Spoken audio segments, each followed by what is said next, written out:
The only thing we got in here is our respect. Open the door! Open the door!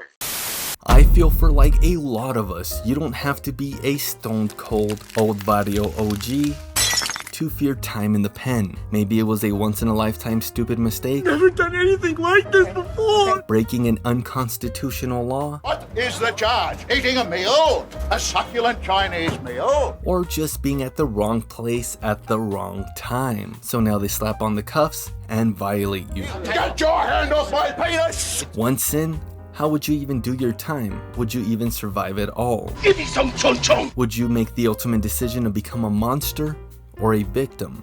And what happens when you take it too far, extending a 16-month sentence into a 10-year stay? And now once out, you gotta betray the very code you lived by, cash some checks, snap some necks, and inevitably do more time. Well, that's what we got going on today in Shot Caller. So make sure you pay off your outstanding warrants, scrub your record squeaky clean, and let's hop into it. The film begins in the security housing unit with the main character Money writing a sincere, heartfelt letter to his son, who he hasn't seen for 6 years. When all of a sudden, everyone is on high alert because someone Jeffrey E'd themselves. But the main security guard rushes to get Money out before there's a shutdown since things are in motion because of the beast. Just take it one day at a time, honey. From the beast. And who is the beast? Well, stick around and find out. He meets up with some old prison mates, Shotgun, aka the Punisher, aka Please Don't Scream in My Ear. There's also this younger dude from the army named Howie, and he's basically the insider for the arms deal that's gonna pop off with Money's gang, the Soreños, and the cartel. But more on that later. Now we're with a parole officer named Kutcher, and he's checking in on a parolee, but things don't go down too smoothly. Kutcher, come to the door, Lenny. Damn, homie just got blasted and stays there. Shoot, move, communicate. Shoot, move, communicate. Just kidding, but he takes the threat down. Now we're back with Money and his crew at a house party, and he meets up with his old prison homies, Chopper, who did time for a negligent discharge on his cheddar balls. Okay, alright! Bruh. There's also some underlying tension between Money and Shotgun. He looks good, don't he? Money almost gets got, but he has good reflexes. No! You gotta be quicker than that, buddy. The shooter gets away and so does Money, and he then gives Howie some explicitly planned details. You answer only to me now. You don't go near anyone, especially if they're validated, unless I authorize it. He drives by his old office and it's a flashback to the day where it all went wrong. He used to be a broker in Pasadena, living a good white-collar life, with a kid, a big nice house, and all that good stuff. Later that night, they're at dinner with friends, sipping on some drinks and boozing and cruising, when all of a sudden... Alright. I need the light. What? Honestly, I don't even think he was that wasted. It was that deadly-ass fist bump. Alright. I need the light. What? However, he did have some alcohol in his system, and because his friend passed away and the other car's driver got injured, he gets some harsh jail time. Although he takes a plea deal for 16 months. This guy's a hard charger, Jacob. He only cares about his stats, especially on DUI manslaughter cases. We're talking about 7 years here, man. Can we fight it? I gotta be honest, man, the evidence is pretty overwhelming. My advice is, you let me go to the prosecutor now and get him to make a deal. Realistically, you'd only have to do 16 months. Yeah, 16 months. I mean, it's your call, pal. So why does he then end up doing 10 years? Well, keep watching, because honestly I need that retention time. Please like, comment, and subscribe. Money's lawyer then gives him the bad news and a valuable lesson. It means you'll be with the big boys, and they will test you whether you like it or not. So you gotta stand up for yourself. Because once you're marked in there, it will never end. Switch back to present time with the parole officer and his parolee, King Batch. Oh no! Hey, let me get a bit. Hey, let me get one too. What the dog doing? After that parole meeting, he meets up with some other officers like this one who used to be in a gang, but he turned to law enforcement after him and his cousin got busted for gang activity, and his cousin is now the head of La Onda gang. You know what I mean, Jelly Bean? Just kidding, that's from Blood In, Blood Out. There's also this other actor too. I'm pretty sure that I've seen him somewhere, but I can't put my finger on it. Anyways, Kutcher is Money's parole officer, but they're also trying to catch that arms deal that's gonna happen. Money and Howie make some stops and he meets up with this previous shot caller from prison, so they talk business about the arms deal. Your friends at the location. Midnight. Pretty close to the Sultan scene. We're gonna get exact coordinates 1 hour before. After that, they grab a bite, but Shotgun shows up BSing to Money about what happened at that house party last night. I said to them, I said, lay the low. They didn't listen to me, okay? They've been butting heads with these crippers from the beach. Those toads, they knew that house. So you're telling me it was a drive-by?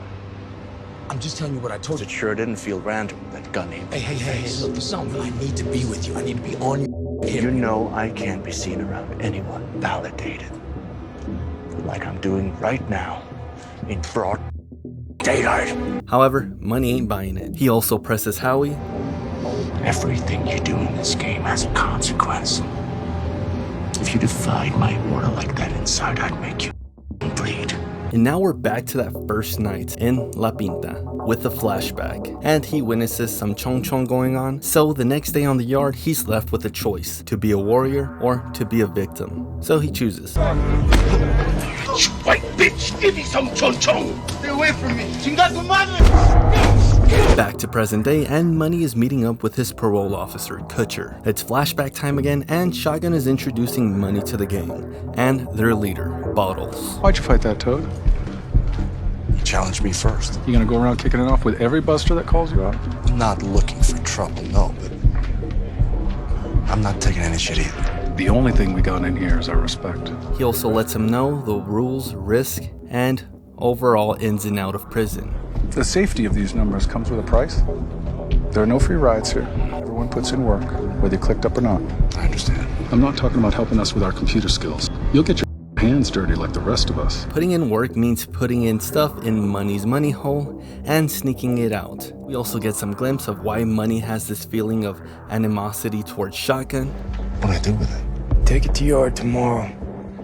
How? Your f***ing ass, man. The f*** you looking at the floor for? Sure, bro. Find out how a white boy fights. Would you like to find that We out? don't have a problem. No problem. No.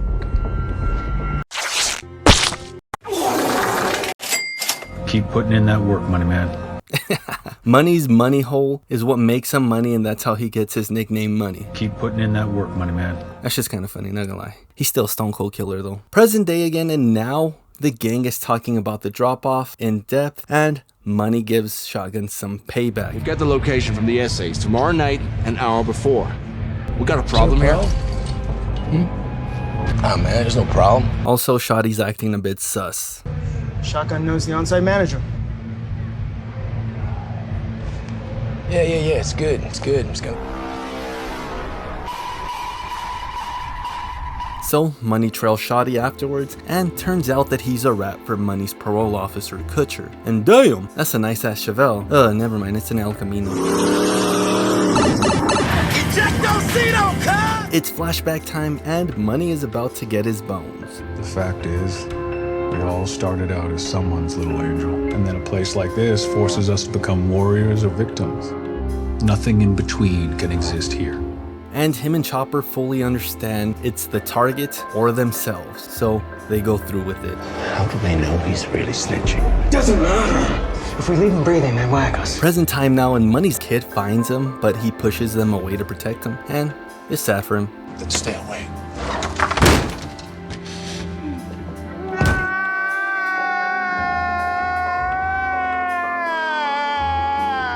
Money digs deeper into Howie and Shotgun's relationship, and flashback to the prison yard, where Money gets more time added for protecting that one Mexican shot caller from the flower shop, and yeah, it goes down on the yard.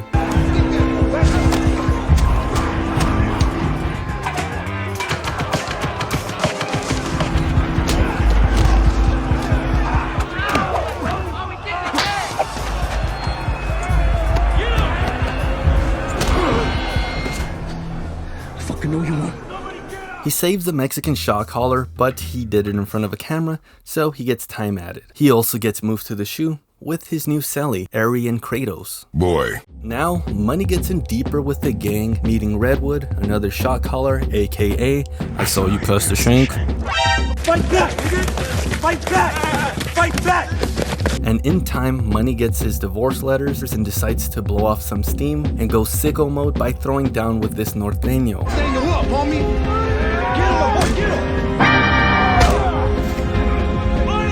And it's a montage of Money becoming a stone cold player and moving up the ranks, finally meeting the main boss, the Beast. Ultimately, Money gets made. So the question is, are you ready? Yes. What I wanted to hear. Time passes and Money is about to get out, but turns out being made is a lifelong thing. 10 years. You think the honor of being one of us ends at the gates? It ends when you're 6 feet under. Before you say another word, think of your family in this decision. Excuse me. Did I stutter?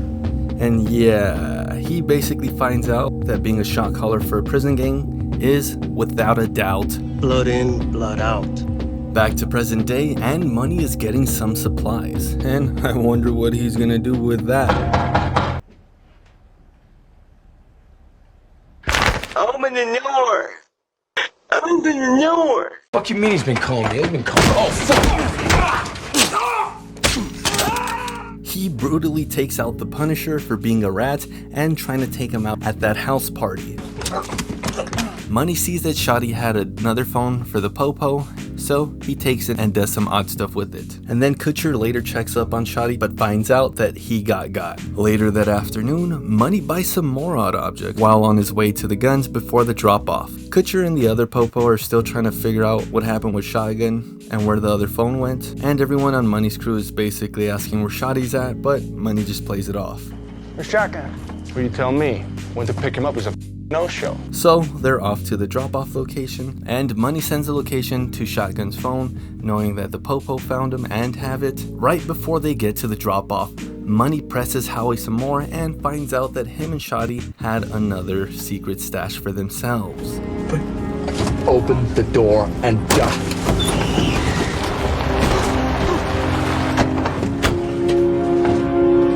Finally at the drop-off, and Money lets the Mexican gang leader know about Shotty, and the deal with the cartel goes on smoothly. Or does it? Bravo 6, going dark.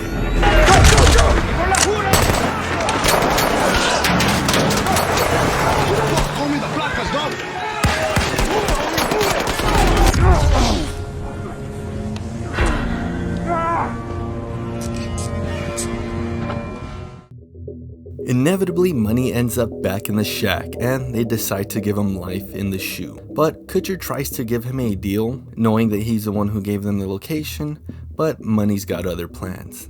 I already pleaded guilty to the guns. Let me do my time like a man. You see, that's what I don't get. I've been around long enough to know when the con's making moves simply to survive. Oh, and it's that rare breed, the one that relishes in the power. But that's not you, not by a long shot. Why are you throwing your whole life away? Money also has some extremely valid points that almost every mob or gang movie has showed us. Back with Catherine and Joshua. Nothing out there is free. Especially for a rat with a target on his back. On the face, okay? Give me that, huh? Once Money is settled in, he takes out those random objects out of his money hole just in time since the Beast wants to speak with him. The Beast presses Money. So explain to me how 3 different agencies had time to set up and take everyone down. I gave you a gift. And you spit in my face. How does it feel to be the walking dead? No different than the last 10 years. However, the Beast then threatens Money's family. Oh, we'll see about that. When your old lady and kid are lying in blood, and you get to live with knowing you're the cause. Get this lame away from me! Oh, nigga! Tricks on them though, because Money strategically planned this out when he took out Shotgun, since the Beast threatened his family right before he got out. Money's planned all of this out to protect his family. So it's on. For reals, this fight is smart, strategic, and bloody as all hell. I don't know how I'm gonna censor it for YouTube, but damn man, it's a dope ass scene, which you really gotta check out on your own, so make sure you watch the movie. Now Money has the high ground and security hostage, which basically lets everything go in his way. We're gonna get a few things straight here. I'm already doing life, so I could give a shit about additional time. But I'm not sitting on death row, waiting to be put down like some animal. So you write it up that he attacked me with the blade first. Later, Money gives Kutcher the storage location of the other firearms, and the last scene is Money sitting in his cage, holding on to his humanity as he rots away, all in order to protect his family. He's a good dad. Nobody's touching my family. Holy moly pistoli, this film is good. I feel like it's slept on, to be honest, and the only people who really watched it were the ones who were into those crime/hood movies. For example, all of y'all watching my videos. Please like, comment, and subscribe. But yeah, man, a lot more people should see it. I honestly think it is pretty iconic. There's also this element with Money, his son, and his wife that I kind of skimmed over, not because it's bad, but it's just because everything else surrounding the film is more entertaining. Back on point though, everyone in this film is freaking great. And saying that, I'm gonna sidetrack again for a bit, but damn, shit man, for reals. I gotta vent to you guys. Have you guys seen The Last of Us? I freaking love the game, hold it religiously to my heart because it's amazing. The show, however, I mean, it was alright. But since the show's announcement came out, I always had my money on Money's actor. His actor could play a stone cold strategic killer. And on top of that, he's basically already played Joel. Pedro Pascal is good. I mean, he's Chilean or Latino or Chicano, whichever, which is cool. But I mean, honestly, look at the resemblance. Money is Joel. And I don't know how they messed this up, but yeah, let's get back to the film review. I feel like Money was everything a lot of us were hoping to see in Creeper from The Tax Collector. You heard of me? We were all hoping that Creeper would be a stone cold, calculated, and menacing as all hell. He really wasn't that. He was entertaining and pretty iconic, but not necessarily menacing. Come on, fool. Ultimately, it truly is amazing to see how this white-collar broker evolved to this cold, precise, calculated reaper. It's also scary to see, like, yeah, sometimes you gotta do stuff to survive in La Pinta, which inevitably gets you more time, so it's kind of a loss-loss. Overall, 10 out of 10 orales. Keep putting in that work, money man. Let me know, do you think you'd be able to make it in prison? Or have you already made it in and came out? I don't plan to do any time, but you know what? I don't like paying taxes, so we'll see. Also, thank you very much to these Patreons. Please like, comment, and subscribe. Till next time, later.